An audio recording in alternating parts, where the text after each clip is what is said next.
Greetings everyone, this is Narendra Krishna Meka and welcome to my first online book review on Mindset by Dr. Carol Susan Dweck. About author, Dr. Carol is an American psychologist and a professor from Harvard University. She's well known for her mindset psychology. She worked as a professor at Columbia, Harvard and Illinois University before joining into Stanford University.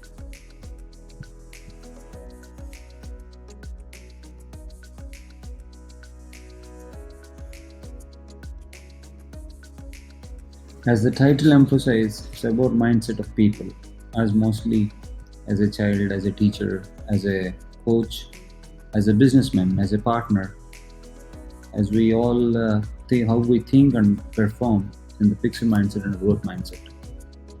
We'll talk about all about ourselves.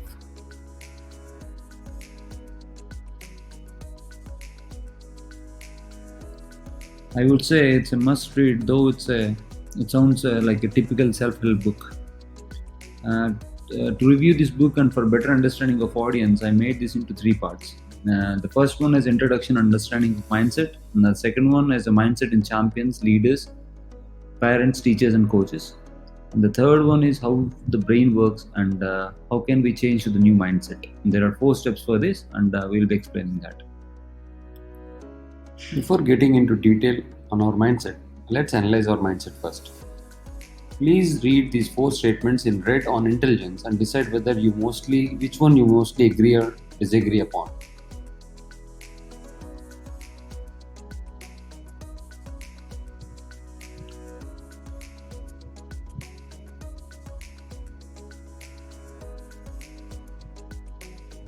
Here, the first 2 statements tells you that intelligence can't be changed, and third and fourth one says it can be changed substantially.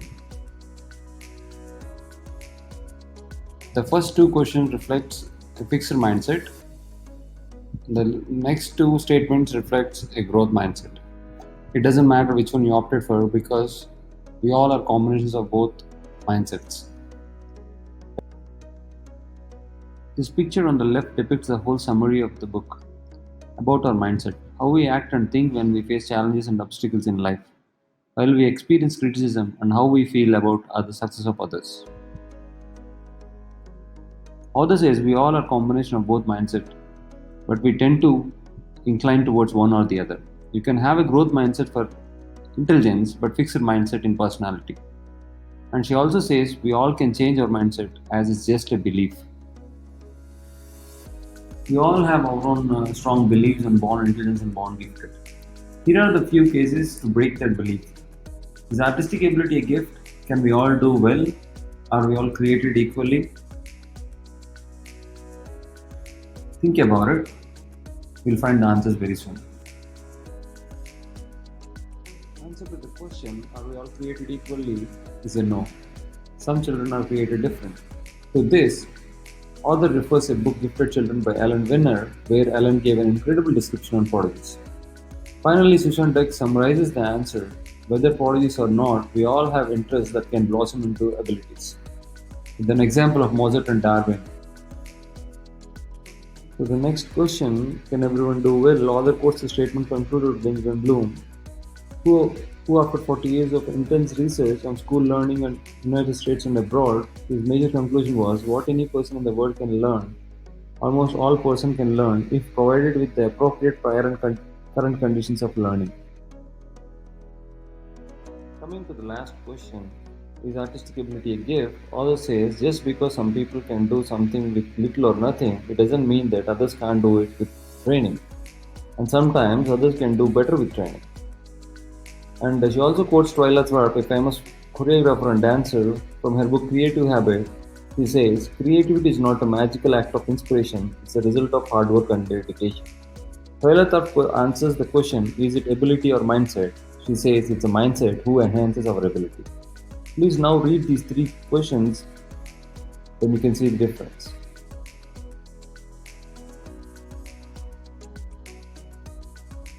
Another questions why vulnerability affects many of the most able and high achieving females. The answer looks really promising, so I added it as a last question to understand mindset for this first part.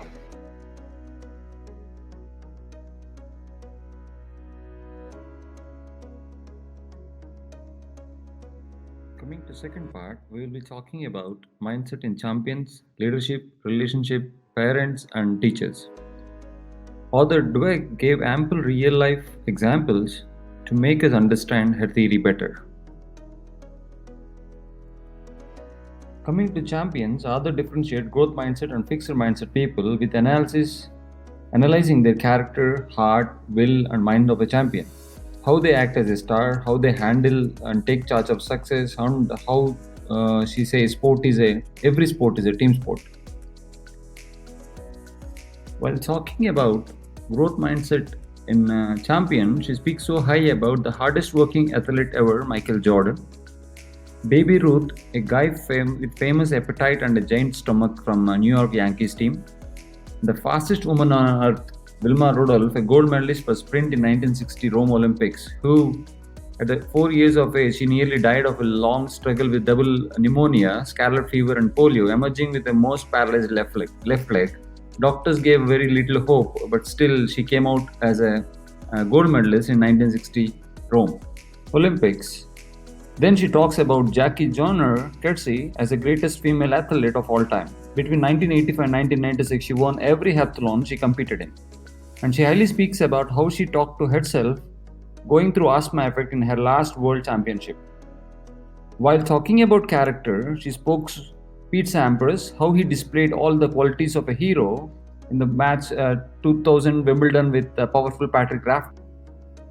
While talking about a growth mindset of champions and their success, they found success in doing their best in learning and improving.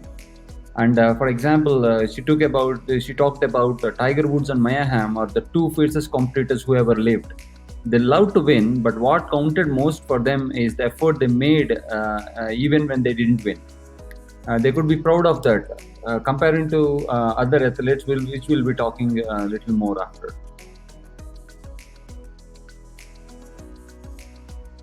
Here, I took two quotes from Tiger Woods and Mia Hamm, how they handle failure with growth mindset.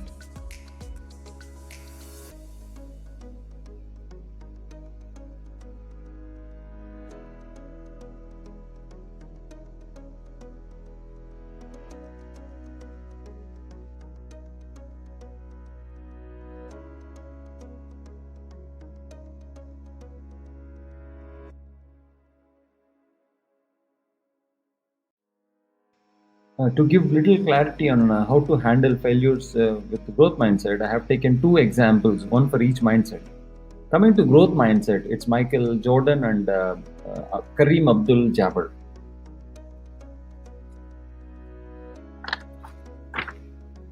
Those with growth mindset found failures as setbacks, which is motivating and informative. They think they are the wake-up calls. Michael Jordan embraced his failures. In fact, in one of his favorite ads for Nike, we have seen, he says, I have missed more than 9,000 shots. I have lost almost 300 games. 26 times I have been trusted to take the game-winning shots and I missed it. This is how he embraced his failure. Speaking about Kareem Abdul-Jabbar, everyone thought he's done when his signature shot, dunk, was outlawed by college basketball. Instead, he worked hard in creating 3 more signature shots of his own. One is bank shot of the glass, other is the famous skyhook and his turnaround jumper. Author says he has absorbed the mindset from his coach Wooden and he has put it for good use. To explain fixed mindset in championship, here I have taken 2 role models. One is Sergio Garcia, who has taken golf world by storm with his great shots. He was compared to Tiger. When he outperformed his shots, his control seemed to be slammed, and he used to throw out his clubs and shoes. And he used to once he punished his shoe for missing a shot, which almost hit an official. You can YouTube these guys to know better. Coming to John McEnroe, you can't be serious. A tennis champion and his stints. We can recollect him from the movie Bog vs. McEnroe, where Shia LaBeouf from Transformers played his character. Over this topic, mindset and leadership, Author Susan Dweck speaks about leaders' mindset and the company's growth relatively. I thoroughly enjoyed this chapter as author has taken most of her inputs from my all-time favorite book, Good to Great by Jim Collins. Jim Collins set out to discover what made some companies move from being good to being great. What it is allowed them to make the leap to greatness while others just held it good.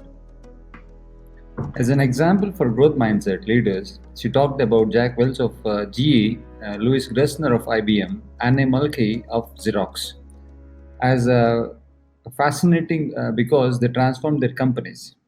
She says they did so by rooting out the fixed mindset and putting a culture of growth and teamwork in its place. The beautiful lines she has taken from Jim Collins' book is that these leaders with a growth mindset, they're not constantly trying to prove they are better than others. Instead, they're constantly trying to improve. That's one thing made these three people great CEOs. On a fixed mindset leadership, author boldly speaks about Iacocca from Ford Motors, Albert J. Dunlop, who nicknamed as a chainsaw for turnaround management and massive layoffs. She also speaks about Aaron Scam by Kenneth Lay and Jeffrey Skilling.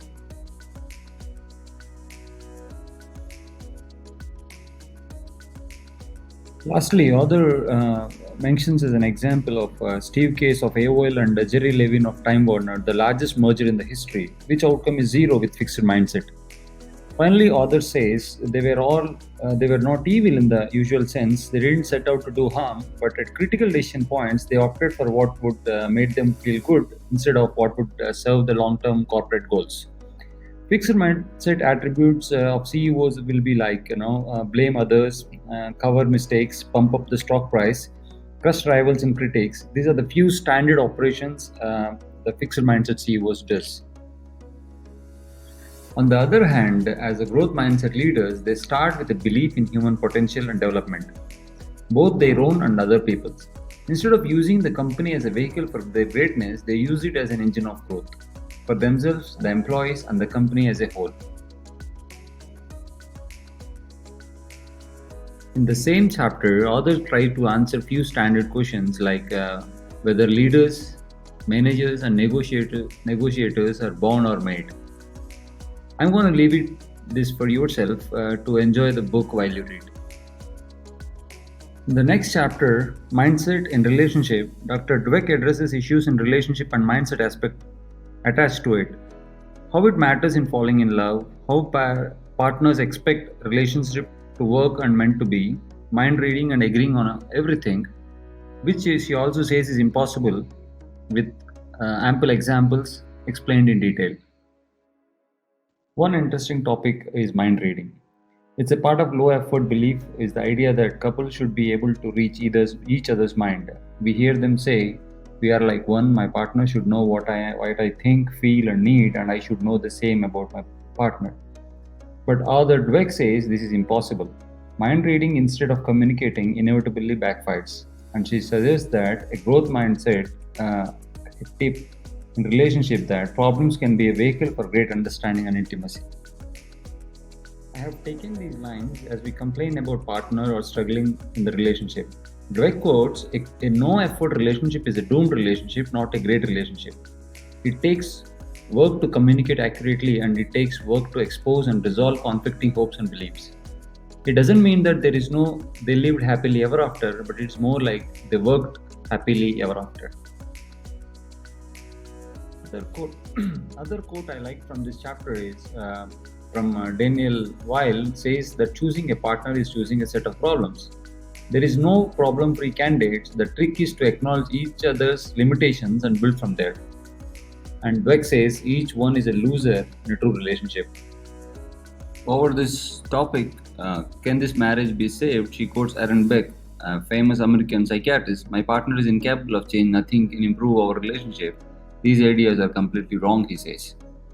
Author took example of Bill and Hillary Clinton. Bill had an affair with Monica Lewinsky, we all know, and he lied to the whole world. Hillary could only forgive a man she thought was earnestly struggling with his problems and trying to grow, while Bill went into counseling, spent all day in a week for a year. Few more topics she spoke in detail over this relation and mindset are partners as enemy, competing with the partner for who is greatest, who is smart, who is more talented and more likable one. And she also spoke in detail about friendship. Oh, here comes the real heart of the book. Where do mindset come from? Parents, teachers, and coaches, and how. This is like a heart of the book, and it's very gripping, which gives a complete conclusion on mindset of parents, teachers, and coaches. It gives a detailed explanation with examples how parent conception of raising a child with praise and expecting the best in the worst way, loving in their own terms, reassuring children and feedback to children. This makes every parent and teacher a must-read topic. Author beautifully says children love praise, and they especially love to be praised for their intelligence and talent. It really does give them a boost, a special glow. But this is only for a moment. The minute they hit the snag, their confidence goes out of the window and their motivation hits rock bottom. If the success means they are smart, then failure means they are dumb. That is the fixed mindset.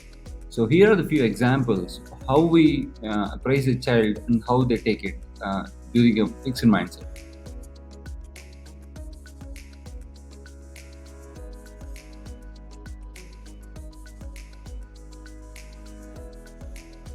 Author says for a fixed mindset, both positive and negative labels can be damaging.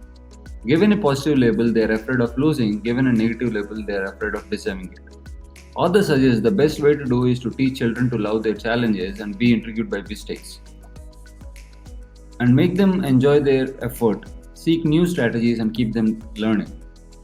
This can only happen when you praise their effort rather than intelligence and success.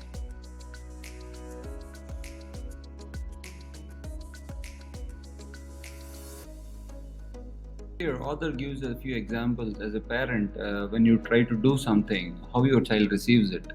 This explains really in detail for better understanding of the child mindset.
As a parent, when we are trying to discipline a child, we use this few phrases like "I will kill you," "I will show you the hell." Uh, so when you leave these messages, you should be very clear. You should be in a clear note to understand whether you are trying to judge and punish him, or are you trying to judge him to help him think and learn. As a parent, we all do this, labeling our children as a doctor, engineer, or a great achiever. One way we say that we only love you when you perform at the best. So author says whether the question whether you win or lose is a bad question. Whether you performed and gave your complete effort is the right question.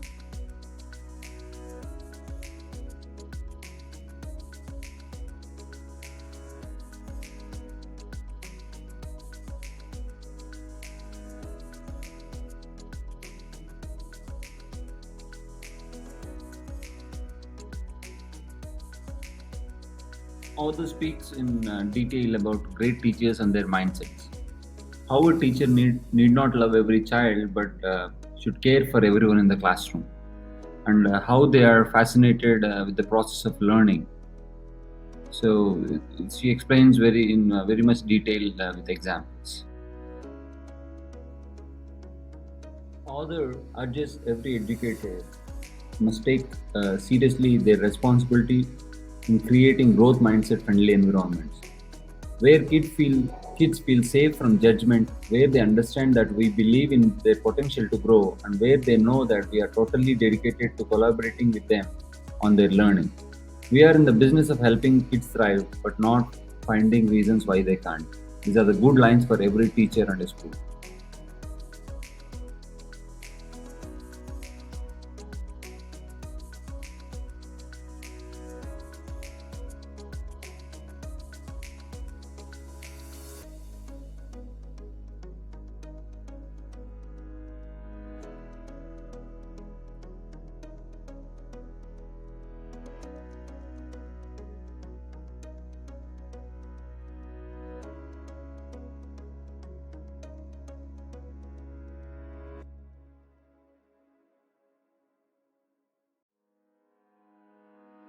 Third part and the last chapter in the book is changing mindset. In this chapter, author first explains how the brain works like a muscle while making us believe we can always learn and improve existing capabilities and develop new skills, and then tells us 4 steps to change to the new mindset.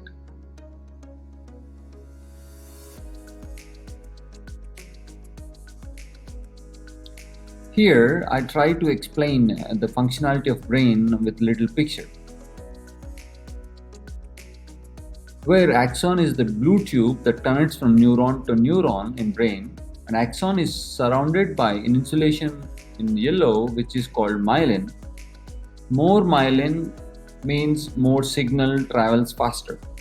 So the more you practice, the stronger the brain gets, and the more automatic whatever you practice becomes. So it's like a muscle. As long as you practice, the myelin becomes stronger. Dr. Dweck offers a program called Brainology for kids, parents, teachers, school leaders, and district leaders. You can visit mindsetwork.com website for more info and registration. The whole program costs around 5,000 bucks, I guess. Here, I try to summarize 4 steps to change to new mindset in detail. I believe you must read to understand better rather than me voiceover. So please read the 4 steps and try to understand. I'm going to summarize the 4 steps before you read them for better understanding. The first step is to embrace your fixed mindset. You believe that you have a fixed mindset. Becoming aware of your fixed mindset triggers is the step 2. Listening to those fixed mindset triggers. Step 3 is to fix a name for a fixed mindset and speak to the person with fixed mindset with growth set mind point of view. And the 4th step and the last step, to take action of growth mindset voice. This is how you practice and become more growth set minded person.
Once again, I tried to summarize the whole concept of mindset to you for better understanding the difference between fixed mindset and growth mindset. Thank you, and I hope I made your time productive in learning. Excuse me for my pronunciation and grammatical mistakes as well as typo errors. Appreciate your feedback and questions. Thank you. Thank you once again.